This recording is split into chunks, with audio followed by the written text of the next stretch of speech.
என்னமா அசால்ட்டா போய் கூட்டிட்டு வாடின்ற. 2 பேரும் கேம்பிக்கிட்டு தான் இருக்கிறாங்க. ஆனா குட்டிக்கு புடவை கட்ட தெரியல பொருக்கு, அவனை கட்டி விட்டுக்கிட்டு இருக்கிறான். நமக்கு அதெல்லாம் பார்க்கறதுக்கு வெக்கமா இல்ல. போய் நின்று கூப்பிட்டு வான்னு வர சொல்றாடின்னு.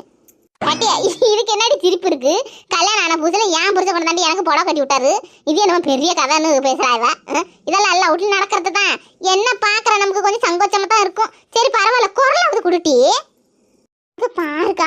ஆனா சும்மா சொல்லக்கூடாது பத்துக்க. என் புருஷன்லாம் கல்யாணம் ஆன புதுசுல நல்ல டாப்ல இருப்பாரு பத்துக்க. அம்மா அழகு கொஞ்சம் பத்துக்க. நான்லாம் பார்த்து அதிர்ச்சி. ஆனா நமக்கு போயிட்டு இப்படிப்பட்ட புருஷனா, நம்ம நல்லாவே இல்லை ஆளு, இவரு எம்மா சூப்பரா இருக்கிறாரு அப்படின்னு வாய் அடிச்சு போனோம் பத்துக்க. என் மாமியக்காரி செத்தா அதோட என் புருஷன் व्यसனத்துல குடிச்சு குடிச்சு குடும்பமே குட்டி சவரா போச்சு பாத்துக்க. அந்த மாதிரி அழகுல இருப்பாரு. என்னத்த சொல்றது, எனக்கெல்லாம் புடவை என்ன புடவை சாக்கிட்டே தச்சு கொடுப்பாரு பாத்துக்க. டைலர் வேற நல்ல நல்ல தையல் ஒட்டுவாரு பாத்துக்க. எனக்கு நல்லாவே புடவை கட்டி